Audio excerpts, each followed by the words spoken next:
And we can join Chris. Ali, Andy, thank you. Terrific first half commentary and a terrific goal that Manchester City lead through. Jack Grealish had to survive a VAR call, and a fairly lengthy one at that. You called it as, well, very tight. Initial thought was offside. It was so tight, wasn't it? But a really good goal allowed to stand, and City lead 1-0. Yeah, very excellent the way they've played through a Palace team that have got numbers back behind the ball and sat in, and so then you need a degree of patience to break that team down. From Palace's point of view, you'd say they're happy. Only 1-0 down. Yeah, 1-0, and actually late in the half we saw the game plan, as Ali on commentary was alluding to. Stay in the game. They had a corner, they had 2 free kicks. That gives them opportunities to get at Manchester City kit. Yeah, well, I mean, City have dominated, but at 1-0, like Curly says, you know, Palace will be happy enough, and they've always got that threat, City, where City commits so many bodies forward because they've got such control of the game, such good possession. They're always going to leave space in at the back, and when you've got Elise's pace, Mateta's pace, it can cause a problem. Suddenly we saw Aki slips over and Edison rushes out, leads to a chance, an opportunity. So at 1-0, the game's very much still alive, although City have dominated. If they were to get a second one, which you feel that they've had chances to get a second one as well. They've created, look very, very dangerous, City. But like I say, it's nicely balanced and poised still. Yeah, it is nicely balanced from a Crystal Palace point of view. Ollie, might have thought that City would have been slightly further ahead. They had real chances, but Palace will be in there at half-time thinking we're not out of this game. Yeah, absolutely. The keeper made a brilliant save. Henderson made a fantastic save before they scored. I think that was absolutely crucial. But we were discussing it. What do you do against a team that do play so well, and their movement, to see it live for me is, and up here from a wonderful viewpoint, is quite amazing. The movement they've got. You know where the patterns are, but everybody's changing all the time, so it's quite incredible to see it. Yes, it's still a game, they still have a chance, but you know, Palace have got to hang on the next 10-15 minutes. If they can do, then Roy might be able to throw his cards on the table late on in, and maybe they have done it before, but I really can't feel it and can't sense it today, you know. Yeah. Obviously Wardy's going off as well, 34 years old, really. He's been brilliant for the football club, and you've got a young man in his place, you know. So far they've done really well. Man City, I'm expected to up it again, and if they can get the second goal, I'd be quite fearful. But Palace, again, we keep talking about it. They have got a chance, very well organised, brilliantly organised, in fact, but there's no threat yet there at the moment. You know, they need to leave someone further up, take more of a risk, and Roy might do that with 20 minutes to go. Yeah, Kit, Manchester City deserve some credit, because it's quite frustrating from this vantage point when they're sitting in so deep when Manchester City are on top of them, that they had to be incredibly patient to get that breakthrough. And when it came, it was a wonderful through ball from Foden and Grealish with the first time. Well, for the goal, the pass from Foden was exquisite. It was absolutely fantastic, sort of like eye of the needle stuff. It was brilliant, but also the weight of the pass as well, for Grealish to come on and hit it first time. Brilliant finish from Jack, but the weight of the pass and the angle Foden found there was incredible. Really brilliant through ball. But Palace is set up to frustrate, like we say. They play in a 5 at the back, which is unusual for them. But then it's allowing them to stay man for man, and they're causing or making City really work to create the chances. But they're so good, this City team. They will still create, and they did in that first half, and they'll create more in the second half. Yeah, you would imagine that would be the case, Keith. There was a couple of good saves. One excellent save, as Ollie says, from Dean Henderson. City in a position, so they've got the platform to go on and put together quite a handy win.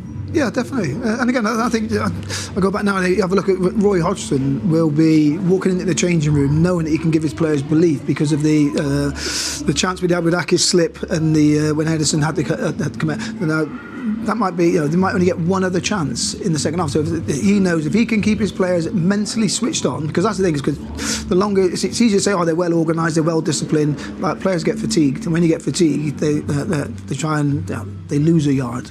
And that yard with a City team in and around your box, if you're defending that deep with 2 banks of 5, they only need half a yard, and the ball could be in your back in that. So substitutions are going to be vitally important as well. And when those players come on, they've got to be in tune with what the team structure is, because if not, you will get picked apart. VAR was called on a couple of times. The offside decision took a long time to reach the decision that the goal could stand. It was Sunday morning, yeah. But also, the Ederson booking, on-field given as a yellow card, and VAR agreed with that because Mateta, the striker, appeared to be going away from goal. So not a clear and obvious, but the fair outcome for you there, Ollie? Yeah, it was. Gritted teeth. He's not sure there. No. You might have said, No, I didn't, not at all. What I'm saying is very fortunate in the end, because Ederson did make contact with him quite forcefully, but, referee's got it right, and I'm fuming with the Elise. He's missed the target. We talked about this, so the free kick hit the side netting, and I said, great effort, and you went, terrible. It's terrible. What we're saying, you're away from home, you're going to get one chance, this is a set piece, you've got some great big lumps coming forward, put it in there so they can get their noggin on it, or hit the target. If you're going to shoot, hit the target. He's put it. I mean, I may as well have took it. It was that good. Rub. Yeah, but it's interesting that you say it that way because it's Curly. It's true, isn't it? Why the centre halves? I would have grabbed him by the ears and said, "What are you doing? I've just run all that way against Man City. Just give me half a chance to get my eyebrow on it and see if we can." I've seen that happen before. Why are you going to do that and miss the target? It's wrong. It's all wrong. Seems so. Anything that Manchester City should be doing differently? They've created a number of chances, a couple of real cut-through chances, the save by Henderson and the goal. Perhaps shoot from distance on occasion? Well, we've seen, Foden had a great effort from outside the box, so they've got players who can shoot from distance. The big thing they'll be careful of is the rest defence now, and they'll commit so many bodies forward, but suddenly it can turn around so quickly, suddenly just a clearance from Palace. And like I say, they've got some quick players. If we're not set up properly defensively, they'll be away and cause us problems. So it's when like City are in total control and attacking, they've got to be organising, make sure they're set up properly defensively, just to nullify that counter should it come. Can I say something? I don't think I've only seen Vincent Kompany hit a first phase shot from outside the box, which went in one day. Famous goal. They are allowed to shoot Vinny. from distance from our second phase. In other words, they've had a cross and it's coming back out, so Rodri smashes it, and But I don't think Pep lets them do that. Do you know what I mean? They try and work into a situation to pull it back to someone, and they're going to keep doing that. I don't think any long-range efforts will happen unless it's the second phase. That's fair enough. I suppose that's the advent of XG, isn't it? Where when you're in and around the goal, those shots are worth more over the course of a game, over the course of a season. I think that's what he works on all the time, and I think the team know that and they understand that. And some of their football, some of it is like life-changing when you see it. It really is.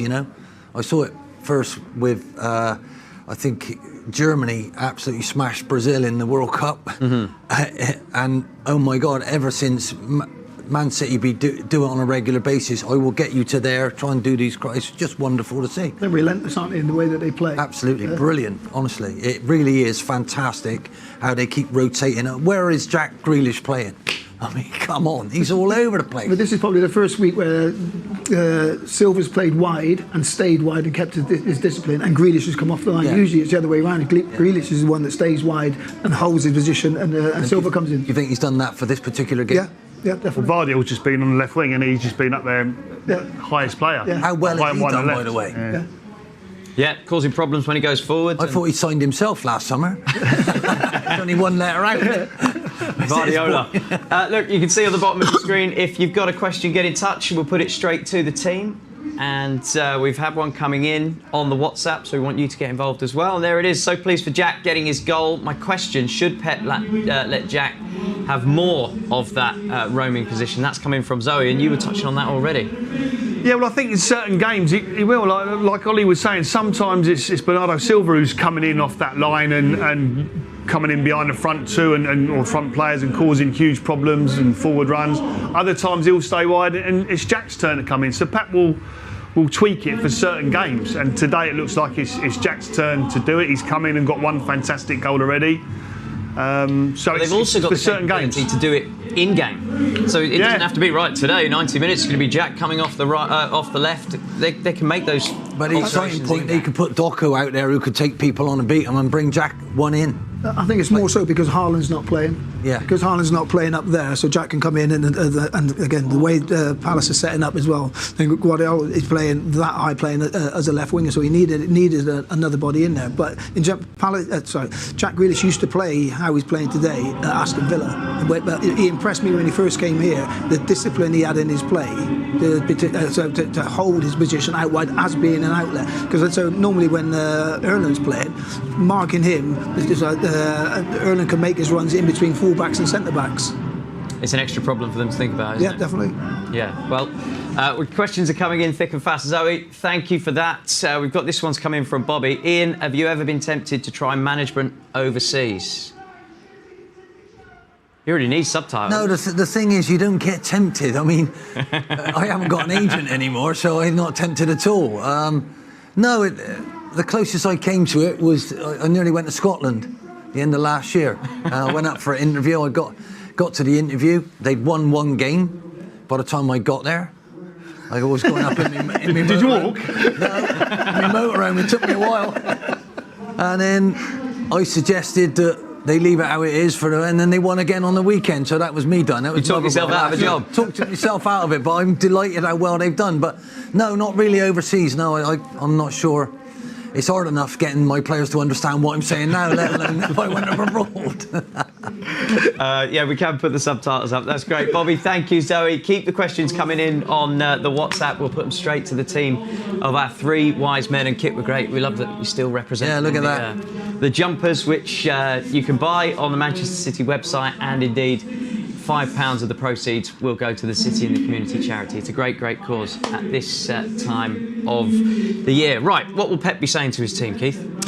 It's about maintaining the urgency and the tempo of the game. Don't get sucked into slowing it down as well. There has to be an urgency in your play. Move the ball quickly in the final third. Cause them problems. Keep knocking at the door. And again, I don't think they're going to revert back by just slinging balls into the box and crosses and shooting from distance. That's not Pep's way. No. But within it, you still have movement off the ball and keep asking them questions.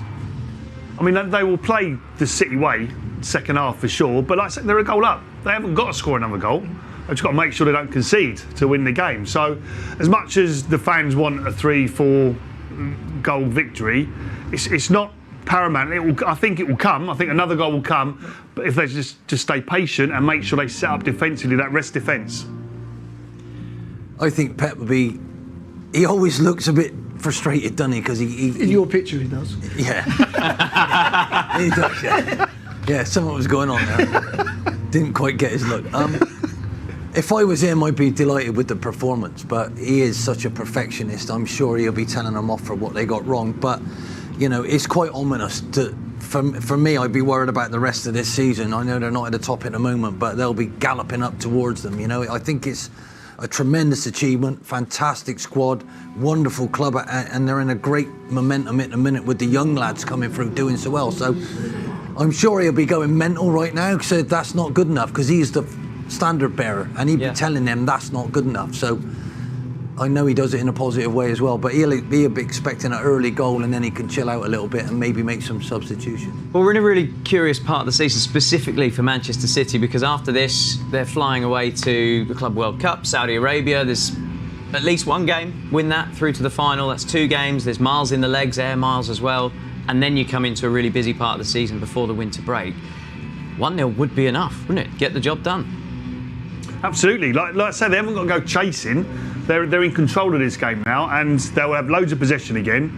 And if they keep working it, I mean, they created plenty of chances that first half, so they did some fantastic football. And like I said, Pep is that perfectionist, but I don't think he'll be too disappointed with that performance. I thought they played well in that first half. Palace set out to frustrate, and they did that by and large. But City will still create chances, and like I say, law of averages will say they'll score another goal in the second half. He had a lot more work to do last weekend, didn't he, with his team talk at half-time. 1-0 down Luton. He was 1-0 down at Luton. So, what we're actually saying here is that we know he'll be more than pleased with that, but come on. And I'm sure his team, have Palace got anything to offer this game? That's where I'm coming from. I'd love to see some of that talent come off the bench and actually try and really cause this lot a problem, can they? You know, not with all them sat there, I don't think so. You know, a Bire for me would cause all sorts of problems here because he keeps the ball. Do you get what I mean? Yeah, but he could cause a problem for Palace out of possession as well. I know. Has he got there? That's the balance, my friend. I can see why he's not playing. OK, gents, we will leave it there because I can see the City players coming out for the second half. Check out the Manchester City app for commentary with Alistair Mann and Andy Morrison. Gents. Thank you, Chris. Well, here's a statistic that will be great listening for City fans and pretty depressing for fans of Crystal Palace. 12 of City's